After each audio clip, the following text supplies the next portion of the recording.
오늘 우리에게 주시는 하나님의 말씀은 신약 성경 중에 빌립보서 2장 25절에서 30절까지의 말씀입니다. 신약 성경 319면에 있습니다. 빌립보서 2장 25절에서 30절까지 이 계시의 말씀을 봉독할 때 살아계신 하나님의 음성을 들으실 수 있기를 바랍니다. 그러나 에바브로디도를 너희에게 보내는 것이 필요한 줄로 생각하노니 그는 나의 형제요 함께 수고하고 함께 군사된 자요 너희 사자로 내가 쓸 것을 돕는 자라. 그가 너희 무리를 간절히 사모하고 자기가 병든 것을 너희가 들은 줄을 알고 심히 근심한지라. 그가 병들어 죽게 되었으나 하나님이 그를 긍휼히 여기셨고 그뿐 아니라 또 나를 긍휼히 여기사 내 근심 위에 근심을 면하게 하셨느니라. 그러므로 내가 더욱 급히 그를 보낸 것은 너희로 그를 다시 보고 기뻐하게 하며 내 근심도 덜려 함이니라. 이러므로 너희가 주 안에서 모든 기쁨으로 그를 영접하고 또 이와 같은 자들을 존귀히 여기라. 그가 그리스도의 일을 위하여 죽기에 이르러도 자기 목숨을 돌보지 아니한 것은 나를 섬기는 너희의 일에 부족함을 채우려 함이니라. 아멘. 오늘은 여러분이 너무나 잘 아시는 우리 박영호 목사님이 말씀을 전해주십니다. 박 목사님은 한국 가셔서 아주 좋은 얼굴로 오셨어요. 저는 여기 있으면서 머리가 많이 빠지고 이랬습니다. 목사님 나오셔서 그리스도의 일을 위하여 라는 제목으로 말씀을 전해 주십니다. 이 말씀이 여러분 심령에 옥토에 떨어진 씨앗이 되어서 많은 열매 맺기 바라고요. 우리 목사님 나오실 때에 우리 할렐루야로 우리 환영하며 인사를 하도록 하겠습니다. 자, 다 같이 인사하겠습니다. 할렐루야.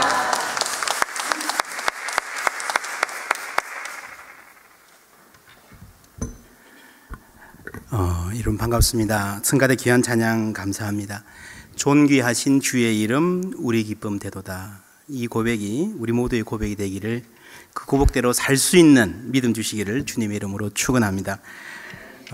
삼행시 하나 할게요. 두 분이 나그네입니다. 나그네. 여러분 삼행시 어떻게 하는지 알죠? 여러분들이 나 이렇게 해주셔야 됩니다.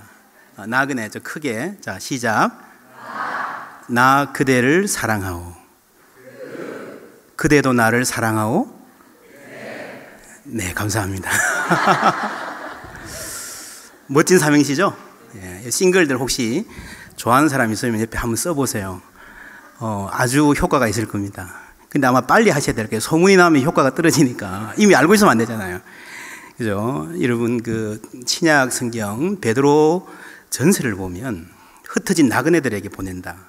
그런 편지가 있거든요. 제가 이제 기독교의 출발이 사실 나그네됨인데, 저는 미국 한 18년 반 정도 있다가 한국 가는 게 고향에 가는 줄 알았어요.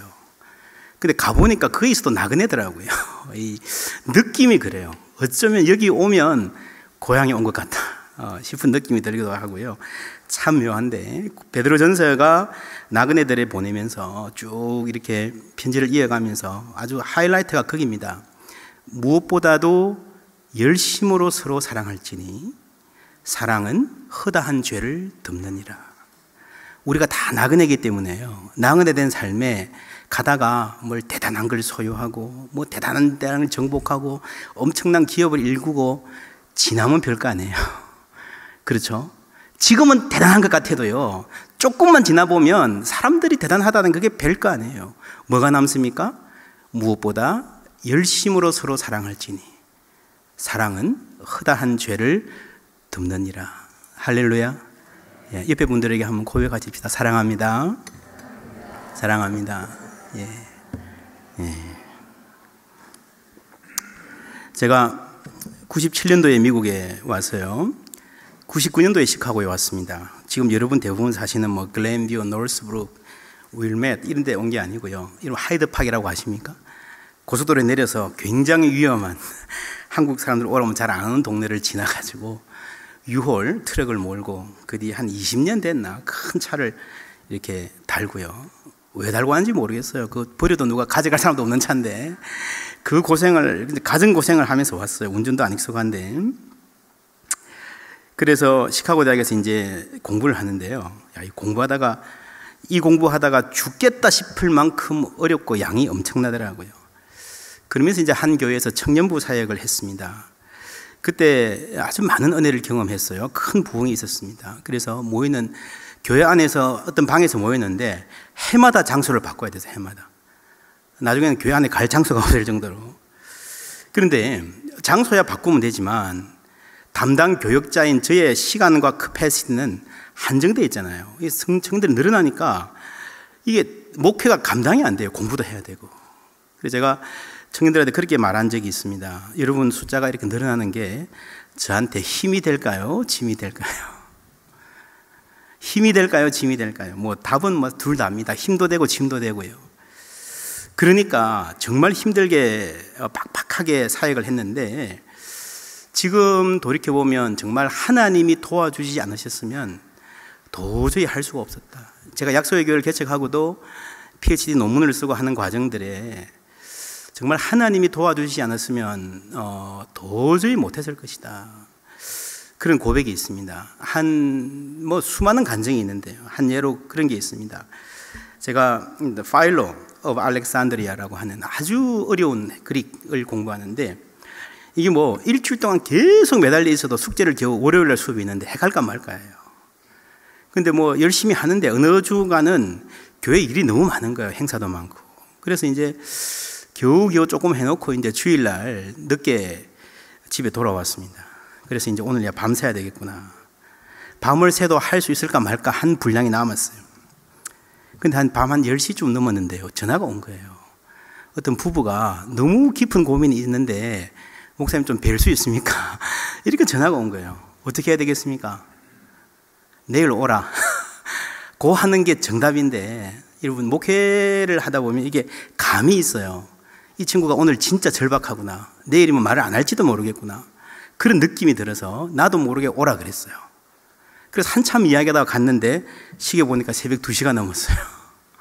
공부 좀 할까 봤는데요. 지금 여러분 사람 머리 이렇게 얘기 듣는 게 힘들잖아요. 굉장히 에너지가 많이 있어요. 기도하고 영적으로 막 곤고한 일이기 때문에 도저히 눈이 뻑뻑해서 뭐 한자도 볼 수가 없어요. 잠시 눈 붙이고 아침에 클래스에 갔습니다. 수업 준비를 안 하고 간 거죠. 이건 한 서너 명 수업하는 돌아가면서 계속 해석해야 되는 수업인데요. 수업 준비 안 하고 가는 거는 그 시카고 대학 박사과정 학생에게는 있을 수가 없는 일입니다. 그 수업 제가 그날 이렇게 가는 발걸음을 보고 제 아내가 도살장에 소가 끌려가는 것 같더라 했던 말이 지금도 전해오고 있습니다. 제가 5년 동안 시카고 대학에서 수업을 들으면서 수업 준비를 안 해고 간 게 그날 딱 한 번이었다가 한 번. 그런데 제가 그날 클래스에 가니까요. 교수님이 안 오신 거예요. 제가 5년 동안 시카고 대학에서 수업 들으면서 교수님이 예정이 없이 안 오신 게 딱 한 번이었다가 한 번. 그렇죠? 이 딱 한 번과 이 딱 한 번이 겹칠 확률이 얼마나 되겠습니까? 그래서 저는요. 제가 지금까지 온 게 전적으로 하나님 은혜다. 그런 고백이 있습니다. 제가 교회 개척하고도 그랬습니다. 제가 여러 번 말씀드렸지만 맨 처음 우리 장소를 구할 때부터 레지나로 옮길 때에 여기에 올 때까지 그 간증요. 정말 하나하나가 다른 교회가 들으면요. 정말 놀라운 간증들이에요. 하나님 세밀하게 역사하셨습니다. 하나님을 사랑하는 자, 곧 그 뜻대로 부르심을 입은 자들에게는 모든 것이 합력하여 선을 이루느니라. 지금 우리 교회가 예배당 구입하려고 노력하고 있다고 제가 들었습니다. 우리 김 목사님이 이게 시작하실 때 저한테 전화를 했어요. 이런 자리에 이런 건물이 있습니다. 제가 사실은 목회하면서요 거의 부동산 수준으로 건물 찾았었습니다. 이거 아십니까? 다 압니다. 그냥 어디라 그러면 와 그게 무슨 건물 할 정도로요. 제가 참 좋은 것 같아요. 예, 제가 기도하겠습니다.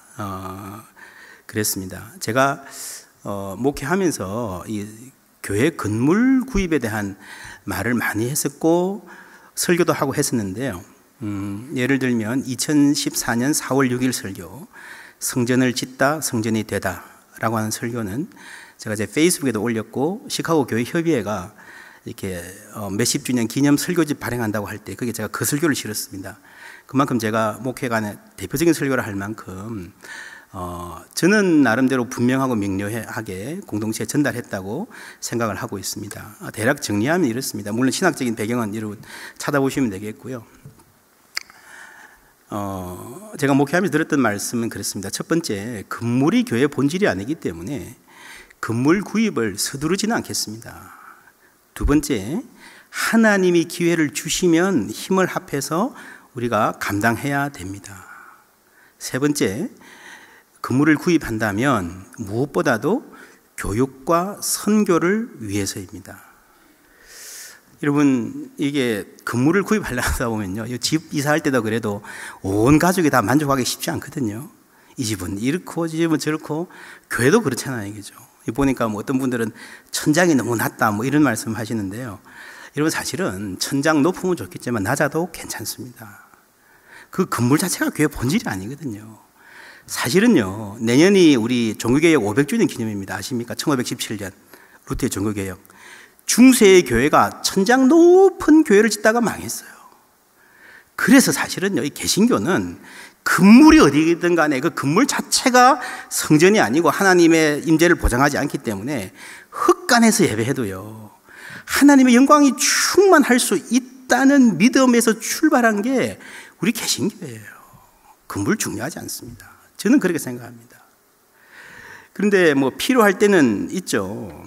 근데 여러분, 미국에 있는 한인교회들, 저도 교회 개척해서 선교보고 많은 개척교회들 함께 이렇게 비전들 나누고 그랬는데요. 미국에 있는 한인교회들이 예배당을 찾는 제일 조건이 여러분 뭐죠? 뭔지 아십니까? 김치입니다, 김치. 어디 교회 빌렸다 그러면 딱 물어보는 게 김치 먹을 수 있습니까? 미국에 있는 한인교회 특징, 몇 시에 예배를 드리든 마치고 밥을 먹는다. 그렇죠? 11시든 1시든 2시든 3시든 마치고 밥을 먹는데요. 그게 점심인지 저녁인지 몰라요. 어쨌건 먹어야 돼요. 어쨌건 먹어야 되고 김치가 없으면 슬퍼요. 아주 절대적인 조건처럼 돼 있어요. 좋습니다. 한국 문화가 그러니까. 근데 사실은요, 김치보다 더 중요한 게 있습니다. 교육이에요, 교육. 어른들은요, 우리가 참 아름다운 예배당에서 예배드리지만 사실 저는 그렇게 생각해요. 헛간에서 예배드리고 창고에서 예배드려도 은혜 받을 수 있습니다. 괜찮아요. 그렇게 여러분, 그래서 여러분 교회 제 개인적인 어드바이스인데, 이렇게 뭐 본당을 너무 아름답게 꾸미려고 돈 많이 바르지 마십시오. 별로 좋지 않습니다. 중요한 거는요, 어른들이 아니라 아이들이거든요. 이 교회가 어른들인 우리가 좋은 교회 되는 것보다 아이들한테 좋은 교회가 돼야 돼요. 우리가 여기저기 다니면서 뭐 그래도 하나님 은혜 주셔가지고 아동부 방 하나, 유스 방 하나, 뭐 유아부 방 하나 다 해서 예배 드리는데, 사실은 여러분 교회 생활 해보신 분은 알 거예요. 그래서 제대로 된 교육이 힘듭니다. 클래스, 학년별로 최소한 방들이 있고 차분하게 성경 공부를 할 수 있어야 그게 기본적인 출발점인 거 아시잖아요. 그래서 여러분, 이 이민을 살아가는 우리들이 아이들 학군 좋은 데 보내려고 그렇게 노력하면서, 여러분 신앙교육을 위한 비전들은 별로 없는 것 같다는 거 저는 이해가 안 됩니다. 이해가 안 됩니다. 그래서 저는 교회 건물을 구입한다면요, 어른들보다는 자녀들을 위한 기획이 되어야 된다고 생각을 합니다. 그리고 제가 이제 저도 교회 건물 뭐 중요하냐 생각하고 용기 있게 교회를 시작했는데요. 학교 빌려서 해보니까 좋은 점이 많아요. 지금 한국에도 아주 존경받는 교회들이 학교에서 많이 모입니다. 참 좋아요. 아주 좋은 정신이죠. 그런데 이민 사회는 조금 다른 면이 있어요. 무슨 말인가 하면, 제가 저도 목회를 하면서 철저히 깨달았습니다. 무슨 말인가 하면요, 이민 사회는 이 고향을 떠나온 나그네들이기 때문에 어떤 심리적 구심점이 필요합니다.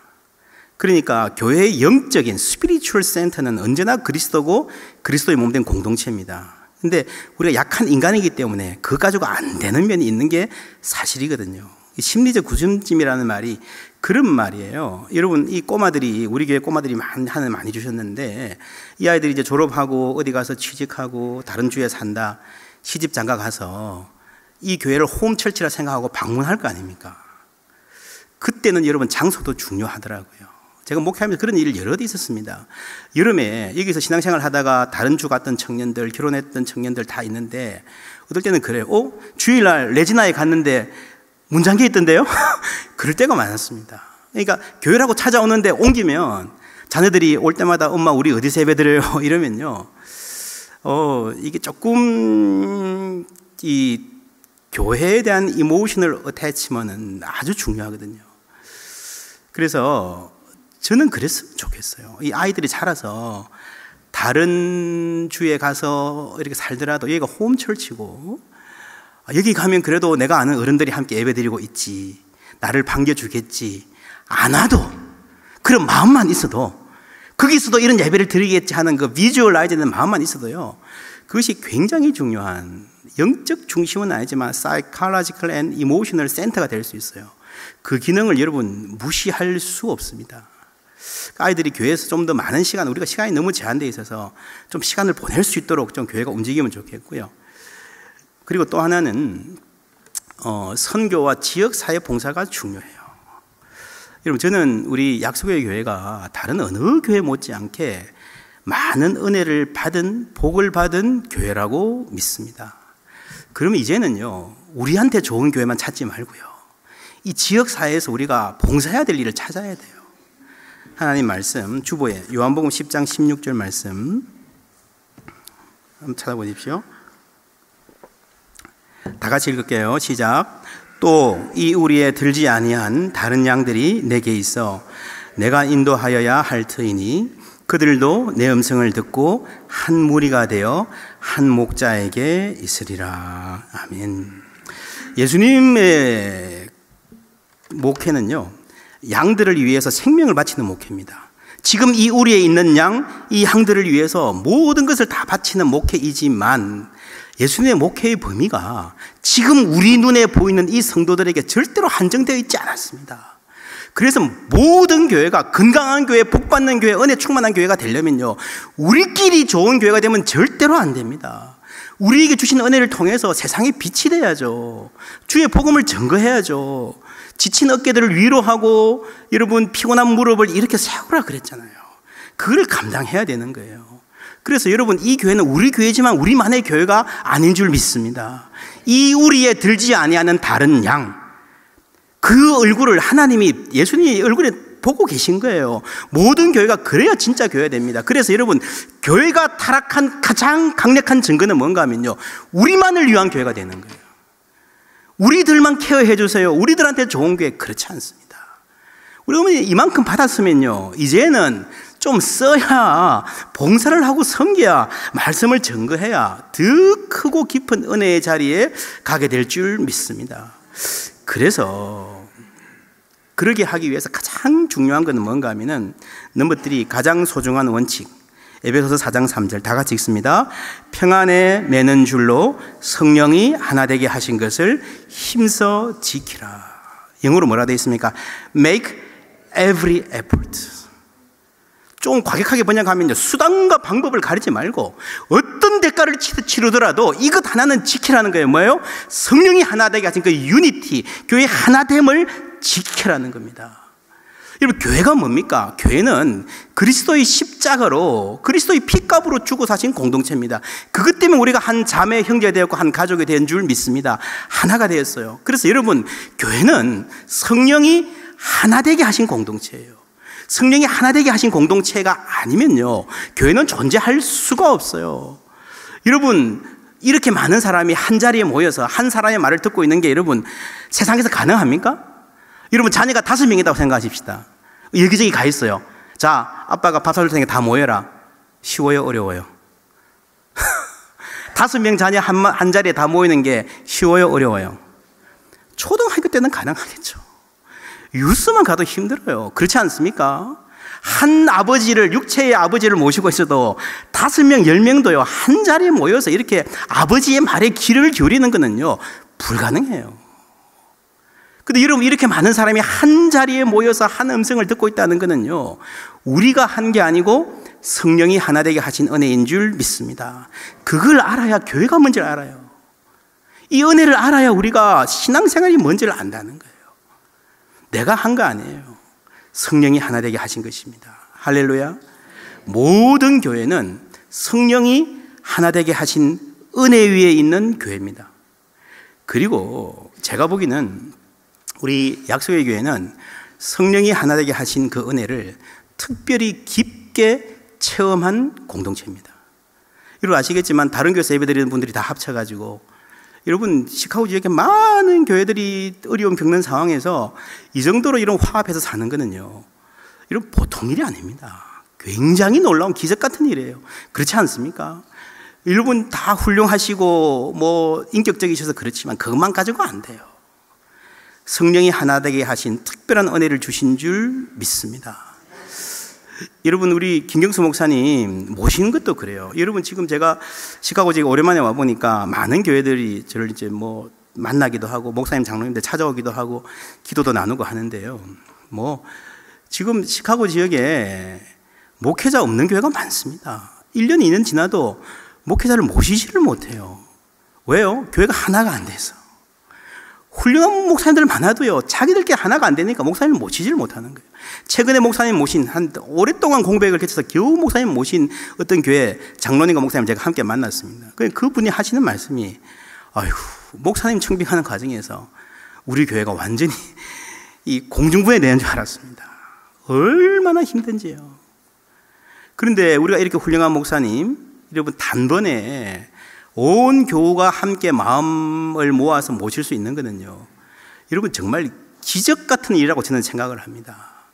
물론 우리가 다 마음을 모았지만 마음을 모으게 하신 하나님이 그 뒤에 계신 줄 믿습니다. 그래서 교회는요, 여러분 특별히 훌륭한 교회 되려고 할 필요 없어요.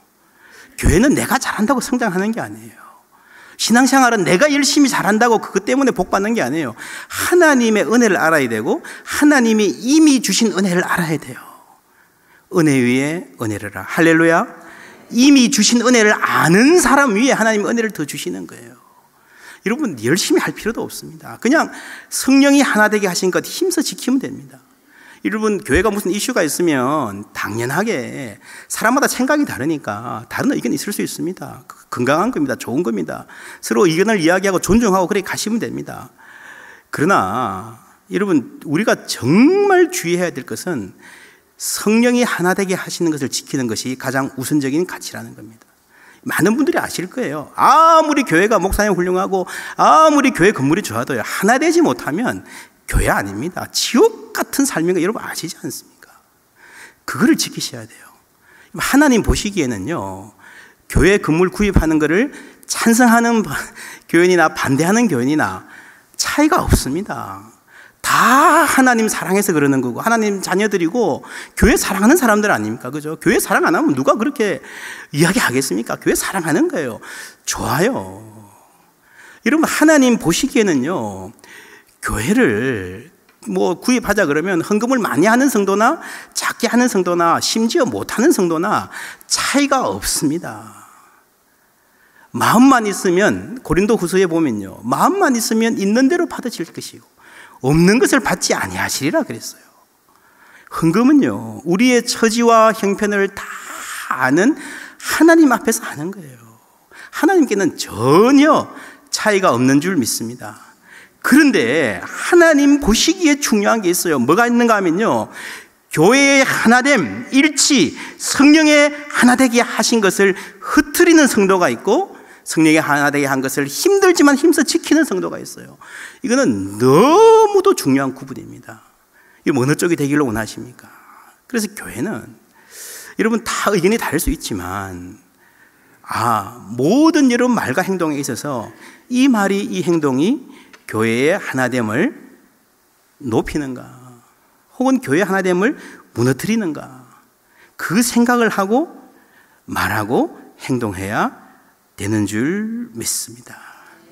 그럴 때에 여러분 하나님이 그 공동체 위에 말할 수 없는 복을 부어주실 줄 믿습니다. 교회가 뭐 옮겨서 잘 가면 좋을 것 같아요. 좋을 것 같고 성장할 것 같습니다. 그러나 여러분 절대로 교회가 건물을 산다고 바로 성장하는 게 아니에요.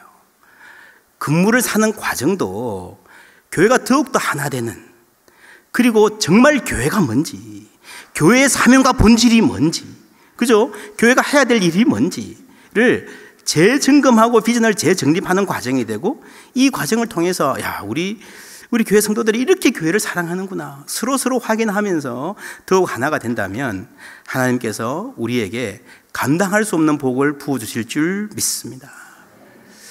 그래서 우리가 이 시카고 지역의 약속의 교회가 하나님이 우리 교회를 세우신 사명을 감당해야 돼요. 갈리고 찢기고 하나님의 영광이 땅에 떨어지고 하는 이 땅에 적어도 한 교회쯤은요, 정말 멋지게 교회가 이런 것이다라는 걸 보여주는 교회가 있어야 되지 않겠습니까? 하나님이 바라시거든요. 하나님이 찾으시는 거거든요. 우리가 그 훈련 과정에 있는 줄 믿습니다. 오늘 읽은 말씀 빌립보서는 바울이 옥중에서 쓴 편지입니다. 로마 감옥. 여러분, 지금 미국 감옥은요, 가면 재워주고 먹여주고 입혀주고 운동시설도 있고 엔터테인먼트도 만만치 않고요, 직업교육까지 시켜주잖아요, 그죠? 그래서 이제 통계를 찾아보니까 평균 죄수 한 명에게 그 미국에서 죄수 한 명을 먹이고 살리려면요 26,000불 이렇게 든대요. 놀랍죠? 여러분, 아이들 대학 보내는 학비 정도가 여러분 이 텍스페이어들이 부담해야 되는 거예요.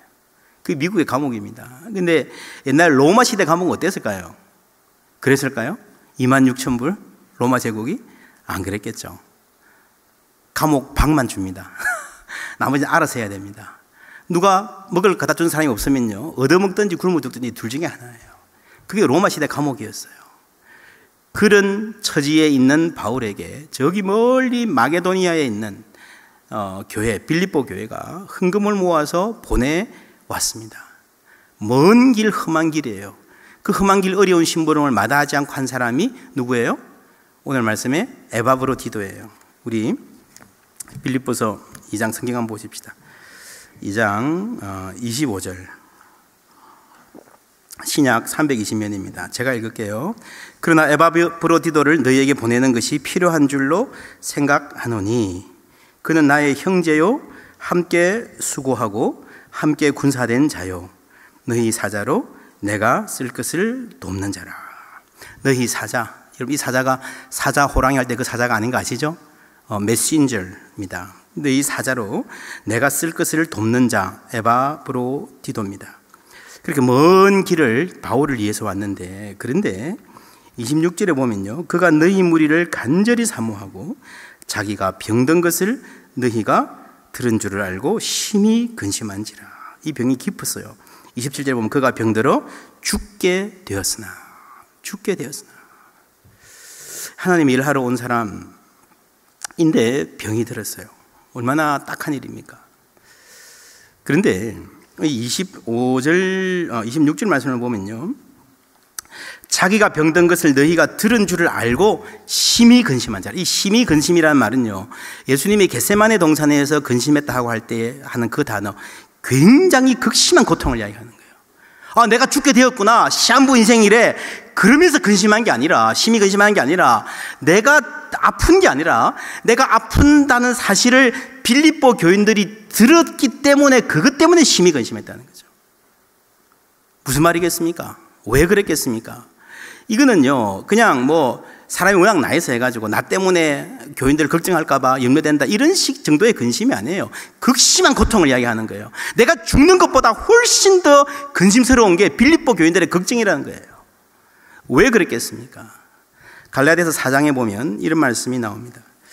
바울의 이야기입니다. 주보에 있네요. 내가 처음에 육체의 약함으로 말미암아 너희에게 복음을 전한 것을 너희가 아는 바라.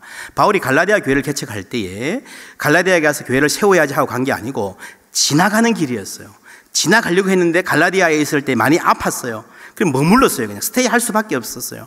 바울 같은 사람이, 복음의 열정으로 불타는 사람이 여러분 아파서 스테이 한다고 가만히 있겠습니까? 하나님의 말씀을 증거한 거예요. 거기에 교회가 세운 게 갈라디아의 교회들입니다. 그렇다는 배경이 여기 있고요. 그 다음에 보시면 너희를 시험하는 것이 내 육체에 있을 때, 무슨 말이겠어요? 너희를 시험하는 것이 내 육체에 있을 때, 바울의 질병이에요. 이것을 너희가 업신여기지도 아니하며 버리지도 아니하고 오직 나를 하나님의 천사와 같이 또는 그리스도의 예수와 같이 영접하였도다. 여러분, 옛날 사람들은요, 병이 걸리면, 우리나라도 그랬죠. 한 100년 전만 하더라도 병이 걸리면 누구한테 갑니까? 무당한테 가죠. 무슨 말이에요? 귀신 들리는 거라는 거죠. 특별히 죽을 병이 걸리면요, 이거는 반드시 신의 저주를 받았다고 생각하던 그런 사고가 편만하던 시대에 살았습니다. 심한 병은 다 저주예요, 저주. 병 걸린 사람의 입장에서는 병 걸린 것도 힘든데 사람들이 쳐다보면서 너 무슨 죄를 지었냐? 라고 쳐다보니까 장애인이거나, 그렇죠? 얼마나 힘들었겠습니까? 그 시대의 이야기예요. 우리 약소유교회 12년 동안에 많은 복을 받았는데 그 중에 큰 복 중에 하나가요, 좋은 선교사님들 많이 만난 복입니다. 여러분, 선교사님 잘 만나는 게 정말 중요해요. 교회는, 교회가 정말 훌륭한 분들 잘 뽑아가지고 직접 파송을 해도요, 또 뭐 사역이 힘들고 엉뚱하게 되고 하는 경우도 사실 많거든요. 선교도 기도 많이 하고 해야 됩니다. 우리가 교회 개척하고 처음 오신 선교사님이 아마존의 김철기 선교사님, 부인 되시는 허운석 여자 선교사님이셨습니다. 뭐 얼마나 쩌렁쩌렁하게 설교하시는지 뭐 교회당이 울리고요, 이 팔이 전부 모기 물린 자국입니다. 막 눈 뜨고 볼 수가 없을 정도입니다. 이분이 아마존 처음 갈 때 그러시더래요. 헬리콥터를 태워가지고 쭉 가는데 저 밑에 아무것도 안 입은 사람들이 왔다 갔다 하더래요. 고기를 보여주면서 내일 너희들을 여기에 내려줄 거다. 그 정글 가가지고 수십 년을 지금 사신 거예요. 근데 신학교를 세우시고요, 정말 열정적으로 선교를 잘 하셨습니다. 그러던 중에 이 허운석 선교사님이 폐암이 걸렸습니다. 암이 걸리니까 그 순간에 이 교회 전체의 수십 년 사역이 전부 다 무너지는 것 같은 경험을 했다는 거예요. 왜 그런가 하면은, 예수를 믿으면 복 받아야 되는데, 예수를 믿으면 뭐 다 잘 돼야 되는데, 아니 예수님 그렇게 사랑하는 선교사가 죽을 병에 걸린 거 보면 우리가 예수 왜 믿어? 이 인디어들이 그렇게 생각하기 시작한 거예요. 여러분, 이해가 되지 않습니까? 그 사람들 수준이 그런 거예요. 여러분, 이거는 우리도 어쩌면 크게 다르지 않을지 모릅니다. 그래서 바울도 병 때문에 고생을 했는데 고린도 후서에 보면요, 그 육체의 가시, 사단의 사자라 그랬어요. 극심한 고통이었습니다. 병 걸려서 얼마나 아팠길래 그게 아니고요. 바울은 40에 하나 감한매를 3번이나 맞고도 감사했다 그랬어요. 그래서 바울이 사탄의 사자라 했던 것은 육체의 고통이 아니라, 바울이 몸이 아프니까 사람들이 저 사람 하나님 저주를 받았나 봐 하면서 바울이 전했던 복음까지 전부 다 버려버리는 거예요. 그래서 떠나는 거예요. 그게 무슨 생각인가 하면요, 예수 믿으면 병이 안 걸려야 돼. 농사 지을 때마다 다 풍작 나야 되고, 그렇잖아요. 돼지 키우면 막 그 새끼도 막 더블로 막 낳고, 아이들 다 아이비리가 가야 되고, 사업 손대는 것마다 대박이고, 영주권 신청하자마자 바로 나오고, 그렇게 생각하는 거예요. 그게 하나님의 사랑의 증거라고 생각하는 사람들이에요. 소위 트라이엄플리즘, 승리주의, 혹은 요즘에 여러분 들어보셨습니까? 번영신학입니다. 번영신학. 우리가 번역하는 게 하나님의 뜻이라는 거죠. 여러분, 이게 뭐 쉽게 말해서 기복주의인데요, 여러분, 복 받는 것, 복을 빌어주는 것 자체는 좋습니다. 성경에도 복을 얼마나 많이 이야기하고 있습니까? 근데 문제는 내가 복 받기 위해서 하나님을 수단으로 이용하는 것, 그게 문제라는 겁니다. 기복주의가 뭐가 문제라고요? 내가 복 받기 위해서 하나님을 수단으로 이용하는 게 문제라는 겁니다. 복 받아야 하나님 잘 믿은 거라 생각이 편만한 거예요. 이런 교회들에서는. 한국 교회가 그 이름 많이 가 있습니다. 그것 때문에 한국 교회가 복음의 능력을 잊어버린 거예요. 여러분, 세상에서 박수 받을 만큼 성공하고 잘 돼야 하나님 잘 믿은 거라면요, 예수님이야말로 신앙의 실패자입니다. 십자가로 끝났잖아요. 채찍질 당하고, 그 수치스럽게. 여러분, 이런 번영신학의 기준으로 보면 바울도 실패자예요. 늘 병에 골골하고 지금 감옥에 갇혀 있잖아요. 디모데후서 1장 8절. 그러므로 너는 내가 우리 주를 증언함과 또는 주를 위하여 갇힌 자 된 나를 뭐라고요? 부끄러워하지 말고 오직 하나님의 능력을 따라 복음과 함께 고난을 받아라. 부끄러워하지 말고. 무슨 말인가 하면은, 여러분, 집에 지금은 우리가 바울을 잘 이해를 못해요. 왜냐하면 교회 워낙 훌륭한 기독교의 어른이니까 바울이 옥에 갇혔다, 정말 주님을 위해서 고난을 받으셨네, 훌륭한 분이네, 이렇게 생각하지만 당시 사람은 정반대였어요. 여러분, 집안에 누가 감옥에 가 있으면, 전과자가 있으면 자랑스럽겠습니까? 숨길 거 아니에요. 당시에는 훨씬 더 심했습니다. 로마 제국의 하에서 감옥에 갇혔다는 게 얼마나 큰 수치였는지 몰라요. 하나님의 저주를 받았다고까지 생각을 한 거예요. 빌립보서 1장 17절 다 같이 읽습니다. 시작. 그들은 나의 매임에 괴로움을 더하게 할 줄로 생각하여 순수하지 못하게 다툼으로 그리스도를 전파하느니라. 나의 매임에, 투옥 현장이죠. 괴로움을 더하게 할 줄로 생각하여. 이건 무슨 말인가 하면, 어떤 사람이 있었는데 자기들은 예수 잘 믿는다 그러고 예수 전하는 사람이에요. 그런데 그 동기가 뭔가 하면은 바울의 매임에 괴로움을 더하게 할 줄 알고, 저 사람 저주받은 사람이에요, 우리가 진짜야 라고 경쟁한다는 거죠. 그렇게 바울을 비방하던 사람들 이야기하는 겁니다. 여러분, 이런 사람에게 바울이 옥에 갇힌 걸 보면 필히 저주를 받은 거야 라는 말을 하고 다녔던 사람들에게 바울을 위해서 천리길을 마다 않고 왔던 에바브로디도가 죽을 병에 걸렸다 하면 여러분 어땠겠습니까? 옳구나, 내 말이 맞잖아, 저 바울 저 가짜야, 그랬다는 거예요. 예수 믿으면 잘 돼야지, 뭘 옥에 갇히고 병에 걸리고. 이런 똑같은 생각을 빌립보 교인들이 한 거예요. 빌립보 교인들이. 그래서 빌립보 교회의 신앙이 뿌리부터 흔들리는 거예요.